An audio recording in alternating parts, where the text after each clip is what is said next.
श्रीगजेन्द्रमोक्षस्तोत्रम् श्रीशुकोवाच। एवं व्यवसितो बुद्ध्या समाधाय मनोहृदि जजाप परमं जाप्यं प्राग्जन्मन्यनुशिक्षितं। गजेन्द्र उवाच। ॐ नमो भगवते तस्मै यत एतच्चिदात्मकं पुरुषायादिबीजाय परेशायाभिधीमहि। यस्मिन्निदं यतश्चेदं येनेदं य इदं स्वयं योऽस्मात् परस्माच्च परस्तं प्रपद्ये स्वयंभुवं। यस्वात्मनिदं निजमाययार्पितं क्वचिद्विभातं क्वच तत्तिरोहितम्। अविद्धदृक्साक्षुभयं तदीक्षते सात्ममूलोऽवत मां परात्परः। कालेन पञ्चत्वमितेषु कृष्णो लोकेषु पालेषु च सर्वहेतुषु। तमस्तदासीद् गहनं गभीरं यस्तस्य पारेऽभिविराजते विभुः। न यस्य देवा ऋषयः पदं विदुर्जन्तुः पुनः कोऽर्हति गन्तुमीरितुं। यथा नटस्याकृतिभिर्विचेष्टतो दुरत्ययानुक्रमणः समावतु। दिदृक्षवो यस्य पदं सुमङ्गलं विमुक्तसङ्गा मुनयः सुसाधवः। चरन्त्यलोकव्रतमव्रणं वने भूतात्मभूता सुहृदा समे गतिः। न विद्यते यस्य न जन्म कर्म वा न नाम रूपे गुणदोष एव वा। तथापि लोकाप्ययसम्भवायः स्वमायया तान्यनुकालमृच्छति। तस्मै नमः परेशाय ब्रह्मणेऽनन्तशक्तये अरूपायोरुरूपाय नमाश्चर्यकर्मणे। नमः आत्मप्रदीपाय साक्षिणे परमात्मने। नमो गिरां विदूराय मनसश्चेतसामपि सत्त्वेन प्रतिलभ्याय नैष्कर्म्येण विपश्चिता।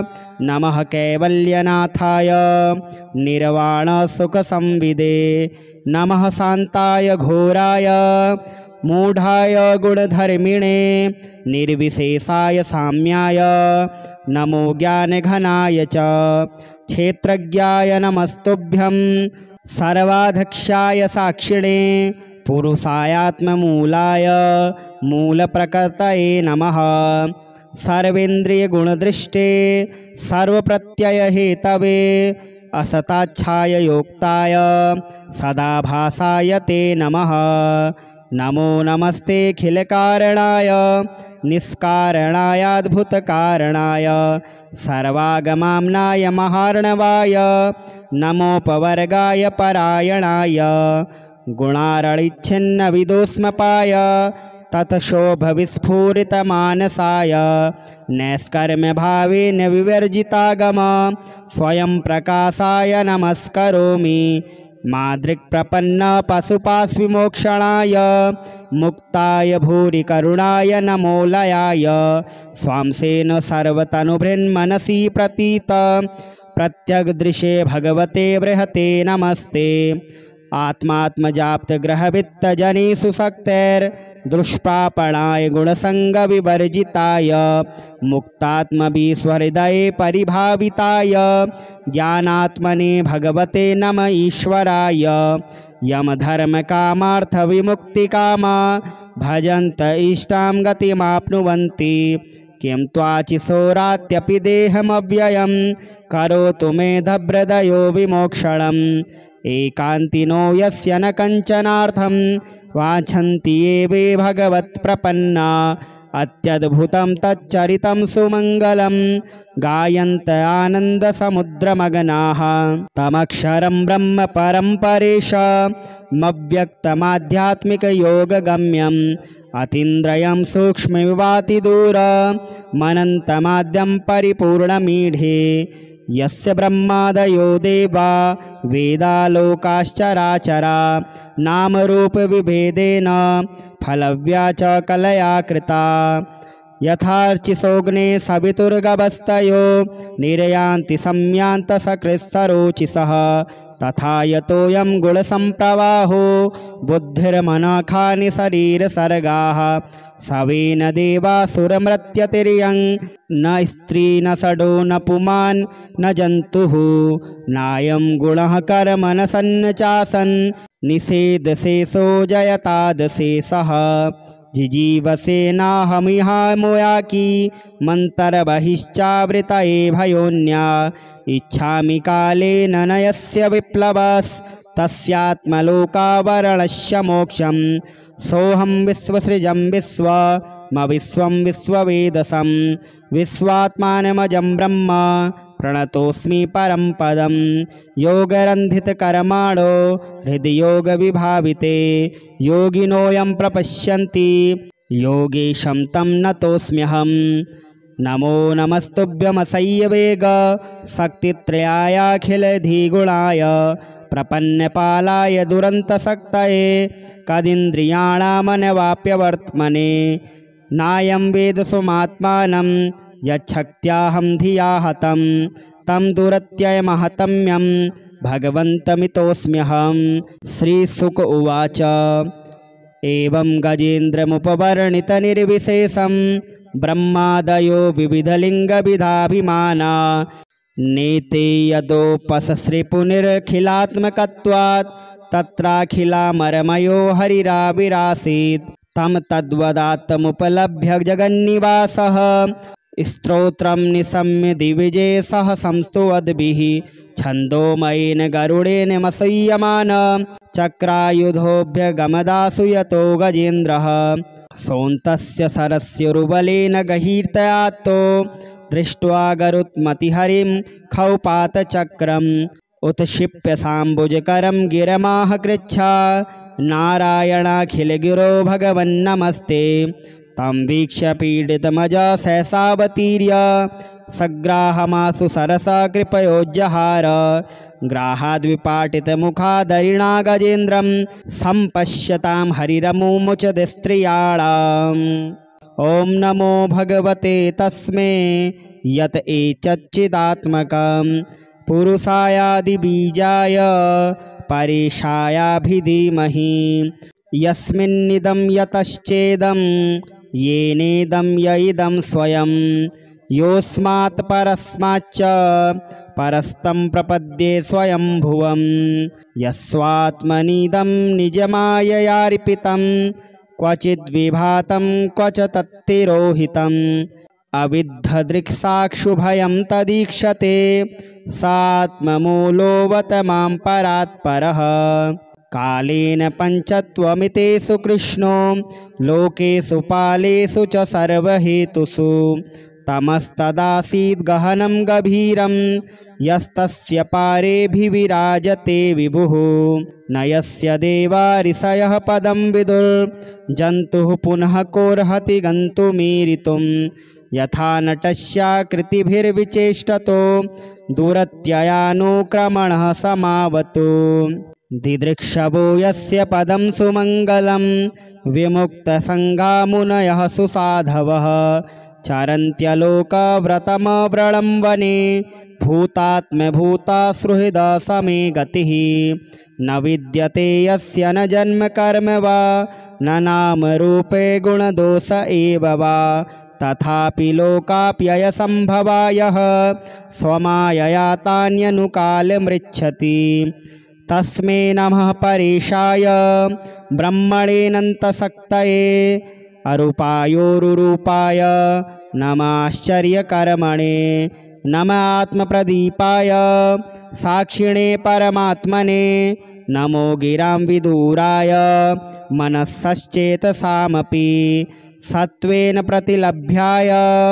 नैष्कर्म्येण विपश्चिता नमः कैवल्यनाथाय निर्वाणसुखसंविदे नमः शान्ताय घोराय मूढाय गुणधर्मिणे निर्विशेषाय साम्याय नमो ज्ञानघनाय च क्षेत्रज्ञाय नमस्तुभ्यं सर्वाध्यक्षाय साक्षिणे पुरुषायात्ममूलाय मूलप्रकृतये नमः। सर्वेन्द्रियगुणदृष्टे सर्वप्रत्ययहेतवे असताच्छाययोक्ताय सदाभासाय ते नमः। नमो नमस्तेऽखिलकारणाय निष्कारणायाद्भुतकारणाय सर्वागमाम्नाय महार्णवाय नमोपवर्गाय परायणाय गुणारळिच्छिन्नविदोष्मपाय तत्शोभविस्फुरितमानसाय नैष्कर्म्यभावेन विवर्जितागम स्वयं प्रकाशाय नमस्करोमि। मादृक्प्रपन्न पशुपाश्विमोक्षणाय मुक्ताय भूरि करुणाय नमोलयाय स्वांसेन सर्वतनुभृन्मनसि प्रतीत प्रत्यग्दृशे भगवते बृहते नमस्ते।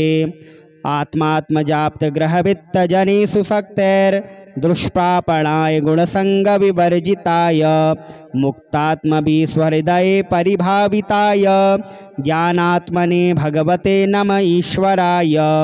यमधर्मकामार्थविमुक्तिकामा भजन्त इष्टां गतिमाप्नुवन्ति किं त्वाचिसोरात्यपि देहमव्ययं करोतु मेधभृदयो विमोक्षणम्। एकान्तिनो यस्य न कञ्चनार्थं वाञ्छन्ति ये वे भगवत्प्रपन्ना अत्यद्भुतं तच्चरितं सुमङ्गलं गायन्त आनन्दसमुद्रमग्नाः तमक्षरं ब्रह्म परं परेशमव्यक्तमाध्यात्मिकयोगगम्यम् अतीन्द्रियं सूक्ष्ममिवातिदूरमनन्तमाद्यं परिपूर्णमीढे यस्य ब्रह्मादयो देवा वेदालोकाश्चराचरा नामरूपविभेदेन फलव्या च कलया कृता। यथार्चिसोऽग्ने सवितुर्गवस्तयो निर्यान्ति सम्यान्तसकृत्सरोचिषः तथा यतोऽयं गुणसम्प्रवाहो बुद्धिर्मनखानि शरीरसर्गाः सवेन देवासुरमृत्यतिर्यं न स्त्री न षडो न पुमान् न जन्तुः नायं गुणः कर्म न सन्न चासन् निषेधशेषो जयतादशेषः जिजीवसे नाहमिहामोयाकी मन्तर्बहिश्चावृतये भयोन्या इच्छामि कालेन न यस्य विप्लवस्तस्यात्मलोकावरणस्य मोक्षं सोऽहं विश्वसृजं विश्वं विश्ववेदसं विश्वात्मानमजं ब्रह्म प्रणतोऽस्मि परं पदं योगरन्धितकर्माणो हृदि योगविभाविते योगिनोऽयं प्रपश्यन्ति योगीशं तं नतोऽस्म्यहम्। नमो नमस्तुभ्यमसह्यवेग शक्तित्रयायाखिलधिगुणाय प्रपन्नपालाय दुरन्तशक्तये कदिन्द्रियाणामनवाप्यवर्त्मने नायं वेदसुमात्मानं यच्छक्त्याहं धिया हतं तं दुरत्ययमहतम्यं भगवन्तमितोऽस्म्यहं। श्रीशुक उवाच एवं गजेन्द्रमुपवर्णितनिर्विशेषं ब्रह्मादयो विविधलिङ्गविधाभिमाना नेते यदोपससृपुनिरखिलात्मकत्वात् तत्राखिलामरमयो हरिराविरासीत् तं तद्वदात्तमुपलभ्य जगन्निवासः स्तोत्रं निशम्य दिविजय सह संस्तुवद्भिः छन्दोमयेन गरुडेन मसह्यमान चक्रायुधोऽभ्यगमदासु यतो गजेन्द्रः सोऽन्तस्य सरस्योरुबलेन गहीर्तयातो दृष्ट्वा गरुत्मतिहरिं खौपातचक्रम् उत्क्षिप्य साम्बुजकरं गिरमाह कृच्छा नारायणाखिलगिरो भगवन्नमस्ते तं वीक्ष्य पीडितमजा सहसावतीर्य सग्राहमासु सरसा कृपयोज्जहार ग्राहाद्विपाटितमुखादरिणा गजेन्द्रं सम्पश्यतां हरिरमुमुचद स्त्रियाणाम्।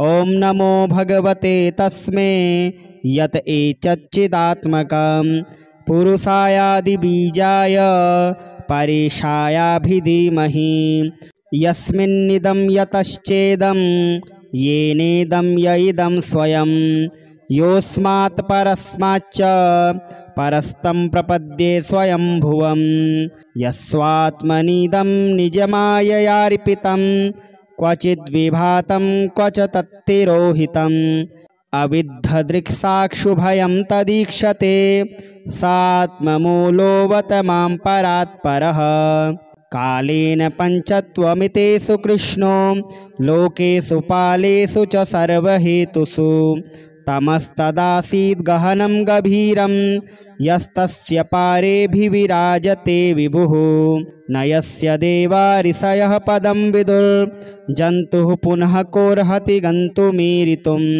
यथा नटस्याकृतिभिर्विचेष्टतो दुरत्ययानुक्रमणः समावतु दिदृक्षवो यस्य पदं सुमङ्गलं विमुक्तसङ्गा मुनयः सुसाधवः चरन्त्यलोकव्रतमव्रणं वने भूतात्मभूता सुहृदा समे गतिः न विद्यते यस्य न जन्म कर्म वा न नाम रूपे गुणदोष एव वा तथापि लोकाप्ययसम्भवायः स्वमायया तान्यनुकालमृच्छति तस्मै नमः परेशाय ब्रह्मणेऽनन्तशक्तये अरूपायोरुरूपाय नमाश्चर्यकर्मणे नम आत्मप्रदीपाय साक्षिणे परमात्मने नमो गिरां विदूराय मनस्सश्चेतसामपि सत्त्वेन प्रतिलभ्याय नैष्कर्म्येण विपश्चिता नमः कैवल्यनाथाय निर्वाणसुखसंविदे नमः शान्ताय घोराय मूढाय गुणधर्मिणे निर्विशेषाय साम्याय नमो ज्ञानघनाय च क्षेत्रज्ञाय नमस्तुभ्यं सर्वाध्यक्षाय साक्षिणे पुरुषायात्ममूलाय मूलप्रकृतये नमः सर्वेन्द्रियगुणदृष्टे सर्वप्रत्ययहेतवे असताच्छाय योक्ताय सदाभासाय ते नमः नमो नमस्तेऽखिलकारणाय निष्कारणायाद्भुतकारणाय सर्वागमाम्नाय महार्णवाय नमोपवर्गाय परायणाय गुणारळिच्छिन्नविदोष्मपाय ततशोभविस्फुरितमानसाय नैष्कर्म्यभावेन विवर्जितागम स्वयं प्रकाशाय नमस्करोमि मादृक्प्रपन्न पशुपाश्विमोक्षणाय मुक्ताय भूरिकरुणाय नमोलयाय स्वांसेन सर्वतनुभृन्मनसि प्रतीत प्रत्यग्दृशे भगवते बृहते नमस्ते आत्मात्मजाप्तग्रहवित्तजनेषु शक्तेर्दुष्प्रापणाय गुणसङ्गविवर्जिताय मुक्तात्मविस्वहृदये परिभाविताय ज्ञानात्मने भगवते नम ईश्वराय यमधर्मकामार्थविमुक्तिकामा भजन्त इष्टां गतिमाप्नुवन्ति किं त्वाचिसोरात्यपि देहमव्ययं करोतु मेधभृदयो विमोक्षणम् एकान्तिनो यस्य न कञ्चनार्थं वाञ्छन्ति ये वे भगवत्प्रपन्ना अत्यद्भुतं तच्चरितं सुमङ्गलं गायन्त आनन्दसमुद्रमगनाः तमक्षरं ब्रह्म परं परेशमव्यक्तमाध्यात्मिकयोगगम्यम् अतीन्द्रियं सूक्ष्ममिवातिदूरमनन्तमाद्यं परिपूर्णमीढे यस्य ब्रह्मादयो देवा वेदालोकाश्चराचरा नामरूपविभेदेन फलव्या च कलया कृता यथार्चिसोऽग्ने सवितुर्गवस्तयो निर्यान्ति सम्यान्तसकृत्सरोचिषः तथा यतोऽयं गुणसम्प्रवाहो बुद्धिर्मनखानि शरीरसर्गाः सवेन देवासुरमृत्यतिर्यं न स्त्री न षडो न पुमान् न जन्तुः नायं गुणः कर्म न सन्न चासन् निषेधशेषो जयतादशेषः जिजीवसेनाहमिहामोयाकी मन्तरबहिश्चावृतये भयोन्या इच्छामि कालेन न यस्य विप्लवस्तस्यात्मलोकावरणस्य मोक्षं सोऽहं विश्वसृजं विश्वं विश्ववेदसं विश्वात्मानमजं ब्रह्म प्रणतोऽस्मि परं पदं योगरन्धितकर्माणो हृदयोगविभाविते योगिनोऽयं प्रपश्यन्ति योगीशं तं नतोऽस्म्यहं। नमो नमस्तुभ्यमसह्यवेग शक्तित्रयायाखिलधिगुणाय प्रपन्नपालाय दुरन्तशक्तये कदिन्द्रियाणामनवाप्यवर्त्मने नायं वेद स्वमात्मानं यच्छक्त्याहं धिया हतं तं दुरत्ययमहतम्यं भगवन्तमितोऽस्म्यहं। श्रीशुक उवाच एवं गजेन्द्रमुपवर्णितनिर्विशेषं ब्रह्मादयो विविधलिङ्गविधाभिमाना नेते यदोपससृपुनिरखिलात्मकत्वात् तत्राखिलामरमयो हरिराविरासीत् तं तद्वदात्तमुपलभ्य जगन्निवासः स्तोत्रं निशम्य दिविजयसः संस्तुवद्भिः छन्दोमयेन गरुडेन मसह्यमान चक्रायुधोऽभ्यगमदासु यतो गजेन्द्रः सोऽन्तस्य सरस्योरुबलेन गहीर्तयातो दृष्ट्वा गरुत्मतिहरिं खौपातचक्रम् उत्क्षिप्य साम्बुजकरं गिरमाह कृच्छा नारायणाखिलगिरो भगवन्नमस्ते तं वीक्ष्य पीडितमजा सहसावतीर्य सग्राहमासु सरसा कृपयोज्जहार ग्राहाद्विपाटितमुखादरिणा गजेन्द्रं सम्पश्यतां हरिरमुमुचदस्त्रियाणाम्।